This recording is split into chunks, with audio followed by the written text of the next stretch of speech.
What did your sister do that you'll never forgive? I was getting an ultrasound when my sister called. Hey girl, I just found out I'm pregnant, and I need to name the baby Daniela. I froze. Daniela was what I wanted to name my child. Cindy, that's what I'm naming my baby. You know that. Okay, but I need this name. It's the only thing keeping me going since Dad died. I pinched the bridge of my nose. I was the only one to visit Dad when he had cancer. I was the only one who spent 4 months sleeping on hospital chairs while Mom had already moved in with her boyfriend, claiming she didn't sign up for this. The night before Dad died, he'd grabbed my hand and said, "Name her Daniela. After me, Daniel." Those were his last words. Cindy, Dad specifically asked me, "Lucy, I already told Grandma. She's so excited about baby Daniela. You know how confused she gets with her dementia? 2 Danielas would be too much." I looked at the screen showing my daughter, just 8 weeks from being born, already Daniela in my heart. We'll talk about this later. By the time I got home from the appointment, Mom was at my door. "You need to pick another name," Mom announced, not even bothering with hello. "Cindy's already committed to Daniela." Noah, my husband, looked up from assembling the crib. "Are you serious right now?" "I co-sign your mortgage," Mom said, her voice cold. "I pay your car insurance, your phone bill. Cindy has had 3 miscarriages. Let your sister have this one thing, or I'm cutting you off." The pressure was suffocating, but I stood my ground. The breaking point came when I went into labor. 22 hours in, exhausted and vulnerable, Mom and Cindy arrived at the hospital. "Last chance to be reasonable," Mom said while I was between contractions. "Cindy's only 2 months behind you. Do you really want our family split over this?" Cindy was sobbing, rubbing her belly. "Baby Daniela is the only reason I'm here. I was so tired. Everything hurt. Fine. Just please leave so I can have this baby." 3 hours after giving birth, holding my daughter, Mom returned with a smile. "Good news! I called Brad to come support Cindy through this emotional time. He's so excited about becoming a father." The color drained from Cindy's face. "You called who?" "Brad, your baby's father." Cindy stood up so fast she knocked over a water pitcher. "I need to go. Morning sickness." But Brad was already walking through the door. He looked at me holding the baby, his face brightening. "Oh wow, congratulations, Lucy." Then he turned to Cindy, confused. "Wait, you're pregnant? Since when?" Mom laughed nervously. 7 months along, with your daughter Daniela." Brad stared at Cindy for a long moment, then burst out laughing. "That's impossible. I had a vasectomy 3 years ago before we even dated. I told you on our first date I never wanted kids." The room went silent except for my heart monitor. "The vasectomy must have failed," Cindy said weakly. Brad pulled out his phone. "I get tested yearly. Here's last month's results. 0 sperm count." He looked between us all, realization dawning. "Oh my gosh, is this about that inheritance thing? You called me last month asking if I'd play along for some family money. Offered me 10 grand to show up at family events." "Cindy?" Mom's voice was barely a whisper. "Grandma was going to leave everything to Lucy." Cindy exploded. "I had to do something." "So you lied about being pregnant?" It made Grandma so happy. I thought about all the ultrasounds she'd sent me. Those pictures. Google images. The morning sickness you kept talking about. Ipecac syrup. Something snapped in me. Hours of labor. Months of guilt. Years of manipulation. I lunged forward and grabbed at her belly, ready to rip the fake padding away and expose her once and for all. But that's when I felt it. A real bump on her belly that felt just like mine. I pulled back in shock. "Wait, so you are pregnant?" Cindy went completely still. Brad was already at the door. "Well, it's not mine, so whose is it?" That's when Noah, my husband, went white as a sheet. Brad's eyes locked onto Noah and he took a step closer to him. I asked whose baby it is. Noah's mouth opened and closed like a fish gasping for air, but no words came out. His hands gripped the arms of the hospital chair so tight his knuckles turned white. The silence stretched on and on while everyone stared at him. Even Mom stopped talking for once and just watched Noah struggle to speak. Sweat beaded on his forehead and rolled down his temple. Brad crossed his arms and waited, not breaking eye contact. That's when the nurse pushed through the door and looked around at all of us. "Is everything okay in here?" We can hear raised voices at the nurse's station. I shifted Daniela to my other arm and pointed at Mom and Cindy. "I need my visitor list updated right now. Only medical staff from now on." The nurse nodded and pulled out her tablet to make notes. Mom's face turned red and she started yelling about her rights as a grandmother. The nurse stayed calm and called for backup while Mom's voice got louder and louder. 2 more nurses appeared and they surrounded Mom and Cindy, moving them toward the door. Mom grabbed the doorframe and tried to plant her feet, but the nurses kept pushing her forward. Cindy followed behind them, one hand on her real baby bump, not even trying to fight back. Brad slipped out past them all, saying something about having said his piece. Noah stayed frozen in his chair, staring at the floor and breathing hard. Once everyone else was gone and the door clicked shut, Noah stood up so fast the chair scraped against the floor. "I need some air." He practically ran from the room before I could say anything. I sat there holding Daniela, feeling the weight of her tiny body against my chest. Dad's last words echoed in my head about naming her after him. The promise I made to him felt even more important now with everything falling apart around us. My phone started buzzing on the bedside table with text after text from Mom. She threatened to stop paying my car insurance immediately if I didn't let her back in. Then came threats about the phone bill and how she'd call the bank about the mortgage. I turned the phone to silent and focused on getting Daniela to latch for feeding. Her tiny fingers wrapped around mine as she ate. The financial threats seemed so small compared to finding out my husband might have gotten my sister pregnant. Hours passed and the sun went down outside my hospital window. Around 10 that night, my phone lit up with messages from Cindy. She wrote paragraph after paragraph apologizing for the fake pregnancy scheme, but wouldn't answer the one question that mattered. I typed back asking if the real baby was Noah's. She sent back a string of question marks and crying faces, but no actual answer. Her dodging the question told me everything I needed to know. My chest felt tight, and I had to focus on breathing steady so I wouldn't upset Daniela. The clock on the wall showed past midnight when I heard the door creak open. Noah slipped into the room and settled into the chair beside my bed without looking at me. His clothes were wrinkled and he smelled like the parking garage. I waited until he stopped fidgeting before asking him straight out about Cindy. He admitted they'd been texting privately for months but swore nothing physical ever happened between them. He said Cindy was upset about Dad dying and needed someone to talk to when I was always at the hospital. Every excuse he gave just opened up more questions. His timeline didn't add up and he kept changing small details in his story. I turned away from him and pretended to sleep while my mind raced through everything. Morning came and the patient advocate knocked on my door with a stack of forms. I filled out the official visitor restriction paperwork, writing only Noah's name on the allowed list for now. My hand shook a little as I signed it. The advocate noticed and handed me pamphlets about legal resources and postpartum support groups. She said they see situations like this more than people realize. An hour later, the birth certificate clerk arrived with her rolling cart of supplies. She spread out the forms on my tray table and showed me where to sign. When she asked for the baby's name, I wrote Daniela without any hesitation. This was the one thing I was absolutely sure about in all this chaos. Noah signed his part with a shaky hand, the pen trembling as he wrote. We both knew everything else might fall apart, but at least my daughter would carry the name Dad wanted. Down the hall, I could hear Mom's voice getting louder at the nurse's station. She demanded to see her granddaughter and threatened to sue the hospital for violating her rights. The shouting went on for several minutes before security showed up. I heard their radios crackling and Mom's voice getting farther away as they walked her toward the elevators. She yelled about discrimination and elder abuse all the way down the hall until the elevator doors finally cut off her voice. The patient advocate knocked on my door about 20 minutes later holding a folder full of papers. She sat down in the chair Noah had been using and spread everything out on the tray table. She pointed to different forms explaining how Mom's threats about the mortgage and bills might count as something called economic abuse. She left me pamphlets about setting boundaries with toxic family members and wrote down phone numbers for legal aid. Noah picked up one of the papers about financial control, and I saw his jaw tighten as he read through it. After she left, I turned to Noah and told him we needed to get a paternity test for Cindy's baby to find out the truth once and for all. He agreed right away without any argument, which made me wonder if he was innocent or just calling my bluff. We spent the next hour on his phone looking up labs that do prenatal testing while Daniela slept in my arms. The first place we called said the test would cost $2,000, and we'd need Cindy to sign consent forms since it was her baby being tested. The woman on the phone explained it would take 2 weeks for results once they got all the samples.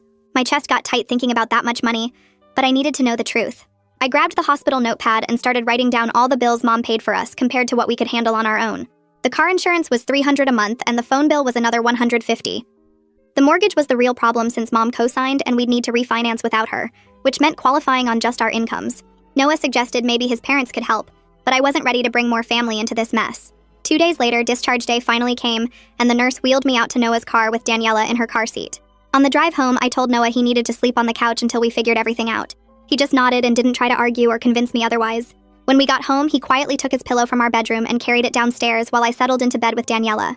That first night home, I couldn't stop looking around the nursery we'd spent months decorating together. I opened drawers looking for anything that seemed off, and found receipts from the past few months stuffed in random places. Most were normal stuff like diapers and formula, but then I found his credit card statement from last month. There were 3 charges at a gas station 2 blocks from Cindy's apartment on days he said he was working late. My hands shook as I put the papers back and tried to focus on feeding Daniela instead of crying. The next morning, I called the number on the patient advocate's pamphlet and scheduled a free consultation with an attorney who handles family financial abuse cases. The assistant said they see situations like mine all the time and could fit me in 3 days from now. I wrote down the appointment time and felt a tiny bit of hope for the first time since Brad showed up. 3 days later, Noah's mom watched Daniela while I drove to the attorney's office downtown.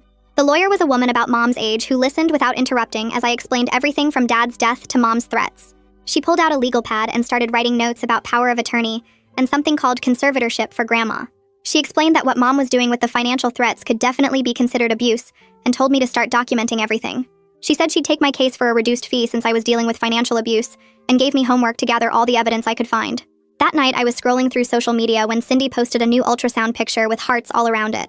I saved the image and did a reverse search like I had with her old fake ones, but this time nothing came up.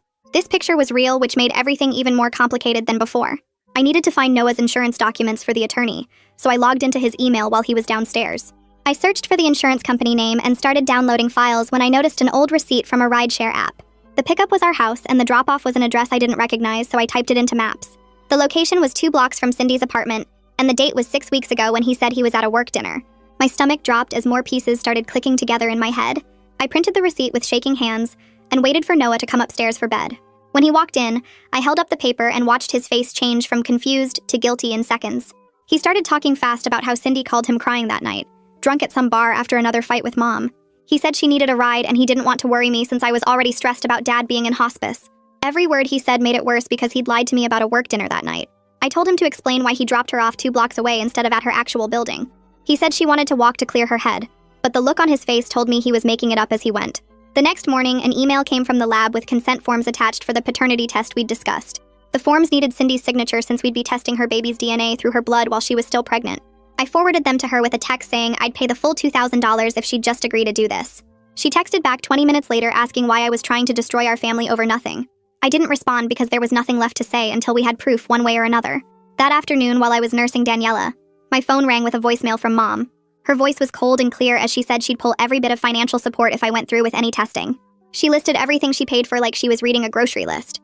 The mortgage, the car insurance, the phone bills, even the Netflix account she'd added us 2 years ago. She said I had 24 hours to drop this ridiculous investigation, or she'd leave us with nothing.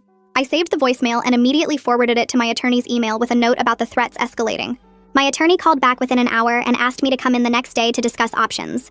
When I got to her office, she had already pulled together information about refinancing mortgages without a cosigner. She showed me how we could qualify based on Noah's income alone, if we could put down another $10,000. She also had a stack of papers about different car insurance companies and phone plans that would cost less than what Mom was paying. She gave me contact information for 3 financial advisors who specifically worked with people leaving abusive family situations. The path forward existed, but looking at all those numbers made my head spin. 2 weeks later, at Daniela's first pediatrician appointment, I filled out all the paperwork listing only myself as the emergency contact. The nurse asked about other family members, and I just shook my head without explaining. During the exam, the doctor noticed I seemed tense and asked if I was doing okay with the adjustment to motherhood. She handed me a postpartum depression screening form, and I answered honestly about the anxiety keeping me up at night. My score was high enough that she wanted to prescribe medication, but I refused since I was breastfeeding. She gave me pamphlets about support groups and breathing exercises instead. A few days later, Cindy texted asking if we could meet while Mom was at work. I suggested a coffee shop downtown, and she agreed to come the next morning. When I got there, she was already sitting in a corner booth looking smaller than I'd ever seen her. She said she'd do the test if I paid for everything, and promised not to tell Mom until the results came back. The way she kept checking the door and her phone told me she already knew what those results would say. She signed the consent forms right there with her hand shaking so bad she could barely hold the pen. The following week, we all met at the lab for the actual testing. Noah went first, letting the technician swab the inside of his cheek while I held Daniela in the waiting room. Then Cindy went back for her blood draw since they needed her blood to test the baby's DNA. The technician explained the chain of custody procedures, how they'd seal everything with special tape and signatures. Cindy wouldn't look at me or Noah the entire time we were there. 2 days after the test, the lab called me because Mom had called them claiming identity theft and fraud. She'd somehow found out about the testing and was trying to stop it by saying we'd stolen Cindy's identity. The lab supervisor was very professional and said they dealt with interfering family members all the time in paternity cases. They verified consent with me and Cindy directly and confirmed they would proceed with testing despite Mom's attempts to stop them. That night, Noah finally broke down and admitted he'd gone to Cindy's apartment once about 6 weeks ago. He said Mom had been calling him at work, pressuring him about me and the baby name situation. He went to talk to Cindy about backing off but insisted nothing happened between them. He said they just talked for an hour and he left, but the trust was already gone. I started writing everything down in a journal my attorney had suggested keeping. Every conversation, every text, every strange receipt I found got documented with dates and times. 3 days before the results were due, my attorney called with unexpected news. She'd been going through Dad's papers from the hospice and found a letter he'd written about wanting me to name my daughter Daniela. The letter wasn't legally binding for anything, but it clearly showed Dad's wishes in his own handwriting. She suggested keeping it ready in case Mom tried any legal threats about grandparent rights or custody interference. The next morning, my phone rang while I was changing Daniela's diaper, and Mom's voice came through cold and sharp saying she'd filed papers with the court, claiming I wasn't mentally stable enough to make decisions about Grandma's care. My hands shook as I called my attorney, who said she'd contact Grandma's doctor right away to get a proper evaluation done before any judge could rule on Mom's request. The whole situation was getting uglier by the day, and I could barely keep up with all the legal moves Mom was making against me. That first night home alone with Daniela turned into 3 straight nights without any real sleep, and by the 3rd night I found myself sitting on the bathroom floor just sobbing while the baby cried in her crib down the hall. I grabbed my phone and dialed the postpartum support hotline number the hospital had given me, and talked to a woman who reminded me that feeling overwhelmed was normal and I wasn't failing as a mother. She walked me through some breathing exercises and gave me practical tips like sleeping when the baby sleeps, even if it meant leaving dishes in the sink. The next afternoon, while I was finally getting a nap, Brad sent me a text with screenshots attached that made my stomach turn. The images showed months of text messages between him and Cindy, where she'd been planning the whole fake pregnancy scheme and asking him to play along for money. My attorney called within an hour of getting the screenshots, saying this evidence of fraud would help our case significantly, especially with Mom's power of attorney filing. 2 days later, the lab called while I was feeding Daniela, and the woman on the phone said the preliminary results showed Noah was excluded as the father with 99% certainty. Relief washed over me so hard I started crying, but then I realized our marriage problems weren't going to disappear just because he hadn't cheated with Cindy. Trust takes way longer to rebuild than it takes to run a DNA test, and we still had so much broken between us. I felt relieved about the test results, but incredibly sad watching my whole family fall apart around me while I tried to take care of a newborn. Daniela deserved so much better than all this chaos and fighting, so I picked up the phone and made an appointment with a family therapist for the following week. Noah showed up at the door that evening with tears already running down his face before I even let him in. He broke down completely in our living room, saying he'd felt so pushed aside when Dad got sick and I spent all those months sleeping at the hospital. He admitted making bad choices and keeping secrets, but swore over and over that he never cheated on me with anyone, including Cindy. I sat there listening to him sob without offering forgiveness, because I wasn't ready for that yet. Our first couples therapy session 3 days later started with the therapist having us establish ground rules about complete honesty and transparency going forward if we wanted any chance of saving our marriage. She suggested Noah should stay somewhere else while we worked through our issues, and his parents had already offered their guest room. The therapist spent most of the session identifying how Mom's financial control over us was actually emotional abuse and enmeshment that had been going on for years. She assigned us homework to each write out our non-negotiable boundaries, and when I got home and started my list, it ended up being way longer than I expected. 4 days after that session, Mom showed up at my door with bags of groceries and a document she wanted me to sign that would legally change Daniela's name to something else. When I refused to even look at the papers, she dumped all the groceries on my front porch and started screaming about ungrateful daughters who didn't appreciate everything she'd done for them. The neighbors were watching from their windows, and one even came out to ask if I needed help, but Mom was already getting in her car and peeling out of my driveway. The very next morning, I got a call from Grandma's care facility saying she'd wandered out during a shift change and was found confused at a bus stop 3 miles away. This made it crystal clear that we needed proper oversight of her care and her assets, instead of letting Mom have control. My attorney filed for an emergency conservatorship hearing that same day, saying Grandma's safety was at risk, and the court scheduled it for the following week. My attorney spent the next 3 days helping me gather bank statements and text messages showing Mom's pattern of financial threats and manipulation. She had me write down every incident I could remember where Mom used money to control my decisions, and the list filled 12 pages. The attorney photocopied everything and organized it into a binder with tabs for different types of evidence. She said the judge would want to see clear patterns, not just isolated incidents. While I was at the attorney's office on the 3rd day, Cindy texted asking if we could meet privately at the coffee shop near her apartment. She looked terrible when I got there, dark circles under her eyes and her hands shaking as she held her tea. She leaned across the table and whispered that the baby's father was someone from her office, a guy named Mark who had a wife and 2 kids. She begged me not to tell anyone, especially Mom, because it would ruin everything. I told her that keeping secrets was exactly what got our family into this mess in the first place. She started crying right there in the coffee shop, saying Mom would destroy her if she found out the truth. I reminded her that Mom's reaction wasn't my problem anymore, and I wasn't going to lie for her, but I also wasn't going to spread her business around. The conversation ended with her sobbing into napkins while other customers stared at us. That same evening, Noah came by to pack more of his clothes and told me his parents had cleared out their guest room for him. We worked out a schedule where he'd come over 3 times a week to help with the baby, Tuesday and Thursday evenings plus Saturday mornings. He loaded boxes into his truck while I held the baby and watched from the doorway. The house felt wrong without his stuff in it, empty spaces where his gaming setup used to be and gaps on the bookshelf. 2 days later, the lab called with the final official report, and the woman on the phone read the results confirming Noah was excluded as the father with complete certainty. She mentioned they could test other potential fathers if we provided samples, but I told her that wouldn't be necessary because I didn't care who it was anymore. The truth had freed us from one lie, but it had exposed so many others that I felt exhausted just thinking about it all. Within a week, word had somehow spread at Cindy's workplace about her pregnancy, and she called me crying because people kept asking about the father and making comments. She said her coworkers were whispering behind her back, and someone had seen her at prenatal appointments alone and started rumors. I reminded her that Brad had tried to warn her about what happens when lies catch up with you. Our next therapy session focused on rebuilding trust through total transparency, and the therapist had Noah bring his laptop to show me his bank statements and credit report right there in her office. He logged into all his accounts while I watched and printed out 6 months of transactions. We set up a shared calendar on our phones where we both had to log where we were going and when we'd be back. The therapist said starting from zero trust meant we had to rebuild brick by brick with complete honesty about everything. While going through old mail that had piled up, I found a credit card statement addressed to me for an account I didn't recognize. When I called the company, they said the card had been open for 3 years, with Mom listed as an authorized user and a balance of $800. My attorney said this was straight-up fraud and helped me file a police report and dispute with the credit bureaus. She sent Mom a formal cease and desist letter about the financial harassment and fraud, delivered by certified mail so we'd have proof Mom received it. The attorney also helped me freeze my credit and remove Mom from every single account she might have access to. Each step felt like cutting another string Mom had used to control me for years. Mom must have gotten the letter because 2 days later she sent a group text to basically every relative we had, calling me cruel and ungrateful after everything she'd done for me. My phone started blowing up with messages from aunts and cousins I hadn't talked to in years, suddenly having opinions about my life. Some took Mom's side, saying family should stick together, while others said they weren't surprised because they'd seen how Mom treated Dad when he was sick. I blocked most of them and put my phone on silent to focus on taking care of the baby.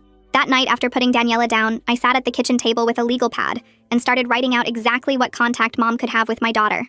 My hands shook a little as I wrote that she could see Daniela once a week for 2 hours in a public place with me present. I added that Cindy could visit if she came alone without Mom, and gave me 24 hours notice first. The rules felt mean, but after everything that had happened, I needed these boundaries to protect us. I made copies and sent one to Mom through certified mail, and gave another to my attorney who said it was smart to document everything. 3 weeks later, the conservatorship hearing finally arrived, and I wore my only suit while Noah stayed home with Daniela since we still weren't ready to appear together publicly. The courtroom was smaller than I expected, with wood paneling and uncomfortable benches that made my back hurt. Mom sat on the other side with her own lawyer, while the judge reviewed stacks of paperwork about Grandma's finances and medical condition. My attorney presented bank statements showing Mom had been moving money from Grandma's accounts, and the judge's face got more serious with each page. The court-appointed evaluator testified that Grandma needed a neutral third party managing her assets, since family dynamics were compromised. Mom's lawyer argued she was the natural choice as the eldest daughter, but the judge cut him off and said the evidence showed clear financial manipulation. After 40 minutes of testimony, the judge appointed a professional conservator from a company that specialized in elder care finances. Mom stood up so fast her chair scraped against the floor, and her lawyer had to grab her arm to stop her from approaching the bench. The judge warned her about courtroom behavior and said the decision was final, pending any appeals which would take months to process. Outside the courthouse, Mom was waiting by the doors, even though her lawyer was trying to pull her toward the parking garage. She blocked my path and called me vindictive and selfish and said Dad would be ashamed of how I was destroying our family. Her face was red and people were starting to stare at us on the courthouse steps. I wanted to defend myself, but remembered what my therapist said about not engaging with manipulation tactics. I walked around her without saying anything while she kept yelling that I'd regret this when I needed family someday. My attorney witnessed the whole thing and made notes about Mom's behavior for our records, in case we needed a restraining order. 2 days later, my phone buzzed at 3 in the morning with a text from Cindy saying she was in labor 6 weeks early. She asked if I could come to the hospital because she was scared, and Mom was being too intense about everything. I sat in bed for 10 minutes debating whether to go while Noah held Daniela, who had woken up hungry. Part of me remembered the sister who used to braid my hair and share secrets before Mom's manipulation destroyed everything between us. I finally got dressed and drove to the hospital while Noah stayed with the baby since we'd agreed to minimize contact during our separation period. The maternity ward was the same one where I'd given birth just weeks earlier, and the smell of disinfectant brought back all those memories. Cindy was alone in her room with monitors beeping and an IV drip running into her arm. She grabbed my hand when I walked in and started crying about how scared she was and how sorry she was about everything. When the contractions got bad, she squeezed my hand so hard my rings dug into my fingers, but I didn't pull away. The nurse said the baby was coming fast for a premature delivery, and they called the NICU team to be ready. Mom showed up an hour later and tried to take over, but Cindy actually told her to wait outside because she wanted me there instead. Mom's face went white with shock, but she left when the nurse said only one support person was allowed during delivery. 8 hours later, Cindy's son was born at 4 pounds and 3 ounces, but breathing on his own, which the doctor said was excellent for his gestational age. They whisked him to the NICU for monitoring, but let Cindy hold him for a minute first, while tears ran down her face. When the nurse came with the birth certificate paperwork and asked about the baby's name, Cindy hesitated for a long time. Mom had come back in and immediately said his name should be Daniel after Dad, but Cindy shook her head. She looked at me and then wrote Xian on the form, which was her favorite name from high school that had nothing to do with our family drama. Mom tried to argue, but Cindy said it was her baby and her choice, and signed the papers before Mom could say anything else. The section for father's information stayed blank, and when the nurse asked if she was sure, Cindy just nodded without explaining. The hospital social worker came by with pamphlets about resources for single mothers, including financial assistance and support groups. Mom realized she couldn't control this story the way she'd planned, and left the room without saying goodbye to either of us. That evening, Mom posted on social media announcing the birth of her grandson Daniel, with a photo she'd taken of the baby without permission. Within minutes, Cindy commented underneath correcting that his name was Xian, and asking Mom to respect her choices as a mother. I saw the whole exchange on my phone while feeding Daniela, and felt proud of Cindy for standing up to Mom publicly. Several relatives liked Cindy's comment, which probably made Mom furious, but showed that people were starting to see through her manipulation. The next evening, Noah came over for his scheduled time with Daniela, and we ended up sitting together on the couch while she ate. His hand brushed mine when he adjusted her blanket, and neither of us pulled away immediately like we'd been doing. The hurt was still there between us, but so was the connection we'd built over 8 years together. We weren't ready to talk about us, but we both knew we weren't ready to end things completely either. During our next therapy session, the counselor pulled out a whiteboard and created a detailed 90-day plan for us to follow. She wrote out that Noah would keep living with his parents while I stayed in the house with clear visiting schedules for him with Daniela.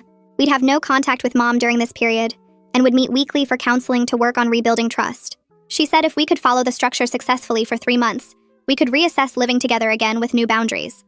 The plan felt overwhelming, but having clear rules and expectations gave us something concrete to work toward, instead of just floating in uncertainty. The first thing I did was call my own insurance company and set up my car insurance without Mom's name on it. The agent on the phone walked me through different plans, and I picked the cheapest one that still gave me good coverage. Next, I went to the phone store and got my own plan, transferring my number off Mom's family account, which took 2 hours of paperwork. The attorney helped me fill out forms for Dad's life insurance that Mom never told me about.